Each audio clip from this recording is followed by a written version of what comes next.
And when I talk to the people and you give them information in a way they can understand it, they are so excited about the challenge to do better.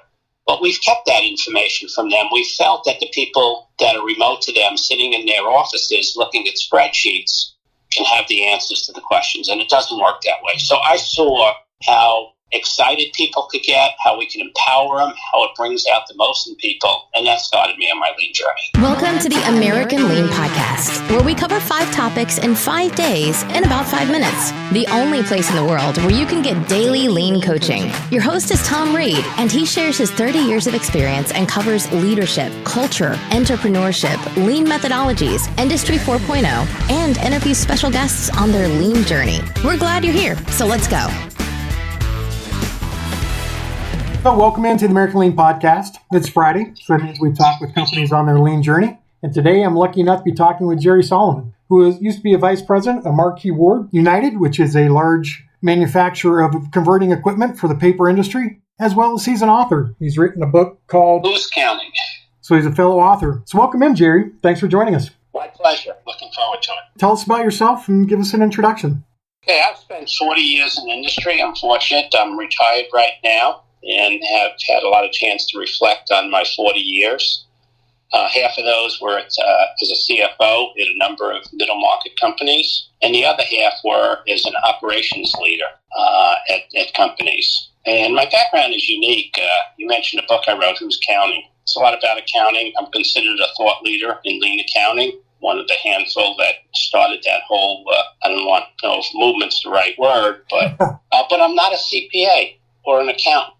So when I come at all of that, I come from a user perspective because I was a user and because I was frustrated with the information being supplied by the accounting and finance people. Now I'm really an advisor, and I teach and hold classes on it. I speak across the country. But don't take it as I don't understand accounting. I have an MBA from the University of Chicago with a concentration in finance and accounting, and I started off at corporate finance in a Fortune 500 company. So I know enough about accounting to understand what's helpful to the user community and what's dangerous, and that's what my focus has been on. That's awesome. Yeah, it's, lean accounting, I personally know very little about it, although having been vice president of operations, I get the whole, can't get the right information you need. I understand that whole perspective from a user perspective.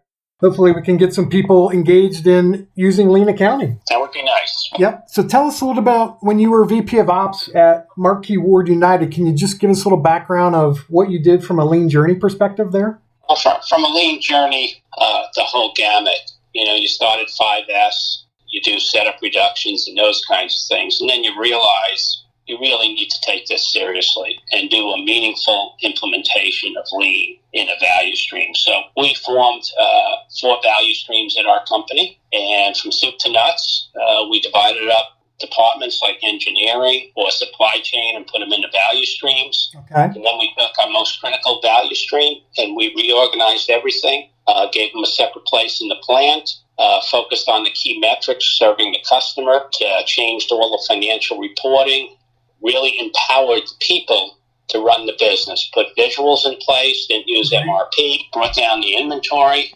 and as a result, we really ramped up our growth rate in that section of the business, that value stream. I'd say we probably tripled our growth rate on an annual basis. Oh, wow. And again, we're talking a mature industry, so Sure. Remember, as the industry, the base is growth rate in those kinds of industries isn't that great, but we tripled it and we improved the bottom line dramatically. So, and I attribute that to a lot of the things we did in really reformulating the value stream, following lean practices, and most of all, empowering the people. What drove you to undertake your lean journey? What was the company facing? Well, it's kind of fancy. We weren't facing any burning platform. That's what made it, to me, even harder. We had no rallying cry from that perspective. The company was doing well, and that's usually not the recipe to get a whole big change input. Right. But we decided, I guess, go back to my comment, we're trying to grow the business, better serve the customers, and how can we do that best? And we decided we need to really reorganize into value streams and change the way we process materials and customer orders through the plant. Along with that long journey, and especially around realigning around value streams, what were some of the biggest struggles or challenges that you faced? Well, in terms of going to value stream, you're really changing the organizational structure of the company. When you take someone that's risen over 30 years to be a vice president of a particular department, and they have a pretty good span of control, and you're now saying we're going to break that up and your span of control is going to decrease, that's pretty tough for people. Most of the people in senior positions got into those senior positions because they know how the game is played and they know how to play that game very well. Right. And now we're changing all of that, and we're changing the metrics by which people are going to be judged. We're physically changing where people sit. We're moving things to the production floor. So we're changing not only the organizational structure, but we're also changing the culture, the way people behave.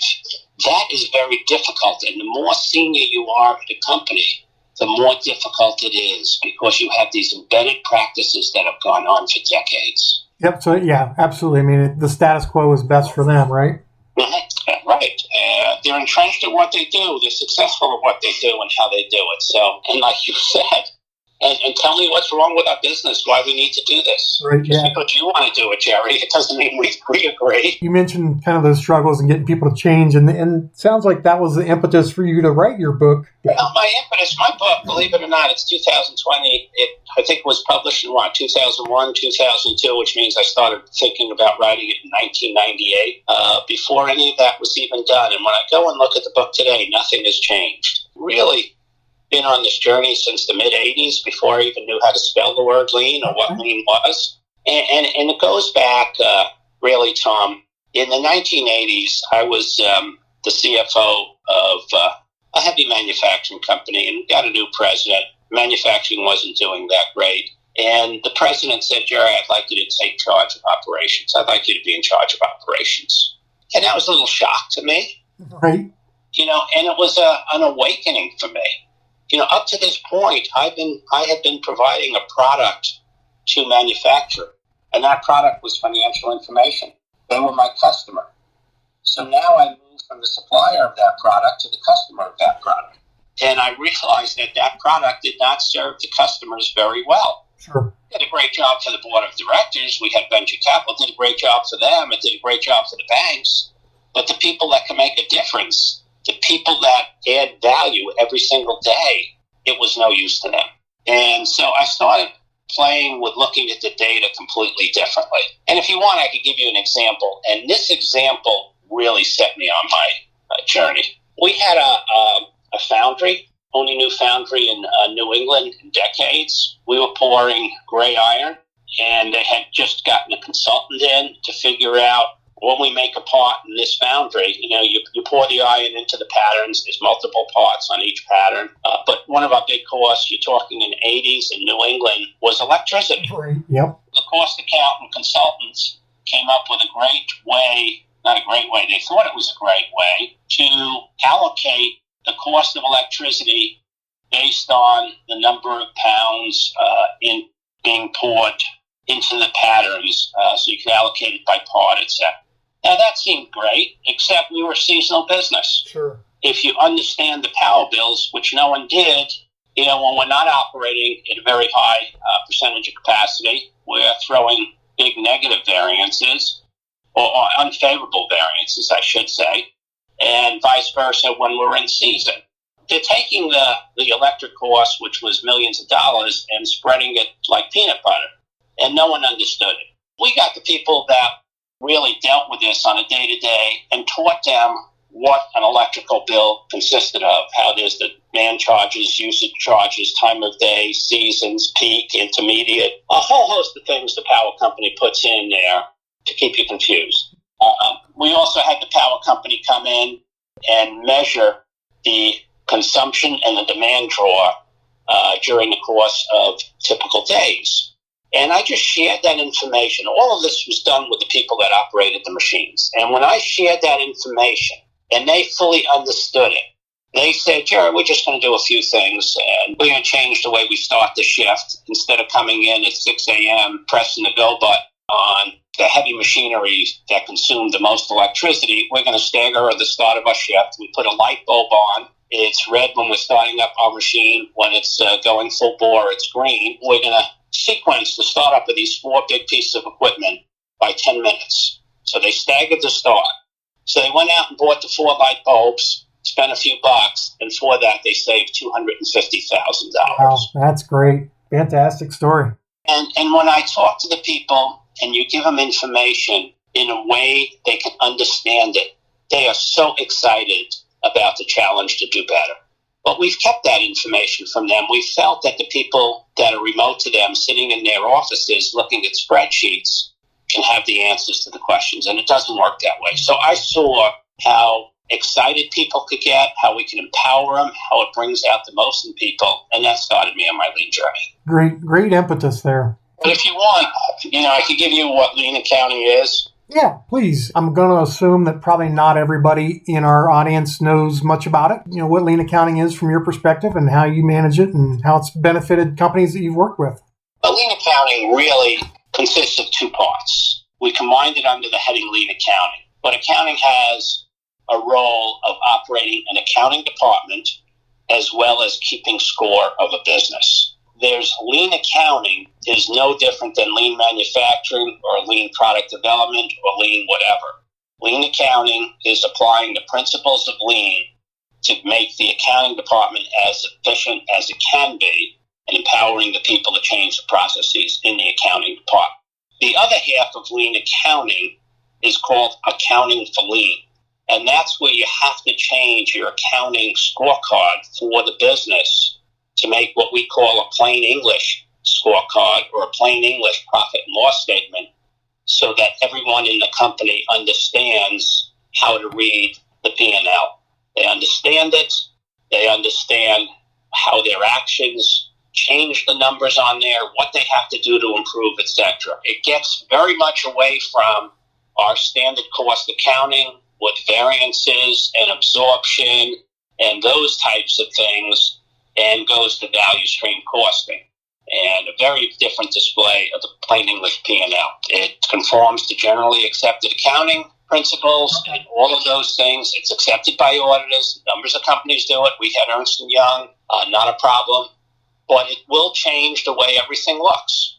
And I just want to take one step back, if I might, Tom. Sure, absolutely. And that is when you think of any company, any manufacturing company, of the total headcount, perhaps 2 to 3, or maybe at the most 4% of the people are accountants. And yet they're sharing information with the other 96, 97% of the company. Unfortunately, even those 2, 3, or 4% in accounting, if I quiz them on some of the things on the P&L and how the variances are calculated and where the source data come from, they don't understand it. Right. It's been a routine that's developed over time, etc. Yet they expect the other 96 to 98% of the company to understand that when they don't fully understand it. From a lean perspective, we think that's disrespectful. It is. We think it's totally disrespectful, and we need to put that information in a format that's readily understood by the user community. So when you take lean, and one of the main pillars of people is respect for lean, we just don't believe accountants have been in respecting the needs of the user community. So that kind of all comes together to really define what lean accounting is. Yeah, very good. In my book, The Lean Game Plan, I talk about how we present information and getting information in a format that operators can A, understand, and B, understand how the impact of what they do moves the needle on those KPIs. And it's the exact same thing, right? We've got to put it in information that people can understand, that they can engage around, so they know how to move the needle to make improvements. Exactly. They want to know how to win. Yep, absolutely. They need information not once a month in arrears. They need it daily. They need it right at the point of where the work is being done, and they need to gather it. Fantastic, Gerry. So let's just wrap up. Tell us a little bit about the best ways to get a hold of you, and we'll call it a day. Okay, well, my email, it's Gerry with a J, Jerry, M as in Michael, Solomon, SOLOMON, @gmail.com. And then where can we find your books? Because I know you have more than one. Yes, they're available on Amazon. I had 3 books. Who's Counting is a novel written sort of like The Goal. It's an easy read, but I think it's by far the most popular. Then we have Leading Lean. It's going through a Kaizen event hour by hour. And then we have Accounting for World-Class Operations, which really goes through the entire process of how we transition to financial statements. And I have a co-author that's a professor of accounting, so it's more along the lines of a textbook than a novel like my two other books. And they're all available on Amazon. Awesome. Well, I'm actually reading Who's Counting right now, and I really enjoyed it. It's a great book. I love the novel. The book I've written, the goal was my reason for writing the book in the way I did, because mine's also a novel. So outstanding. What bothered me, Tom, as a personal aside, is I found out when Eli Goldratt wrote The Goal, he had a ghostwriter. Oh. I'm sure you and I took the pains of doing it all ourselves. No, I did. I wrote 68,000 words on my own. Oh, well. That's okay. His message is very good, and it's great for the lean community. Oh, yeah. And, it's a great book for everybody to learn on. Oh, it's the best. When I was given that job to go to operations for the first time, the president did tell me, and here's a book to go. Good, you'll need it. All right. Well, thank you very much for your time. You've had a lot of value for the audience, and it's been great talking to you. Hey, my pleasure. And good luck on your lean journey, everyone. Thank you. Yep. Have a great one. Thank you for joining us today. As always, we are honored to serve you, and we hope that you and your company are getting a little bit better every day. Please subscribe, rate, and review this podcast and share it with others in the lean and business community. If you'd like to turbocharge your lean efforts, please visit us at AmericanLean.com.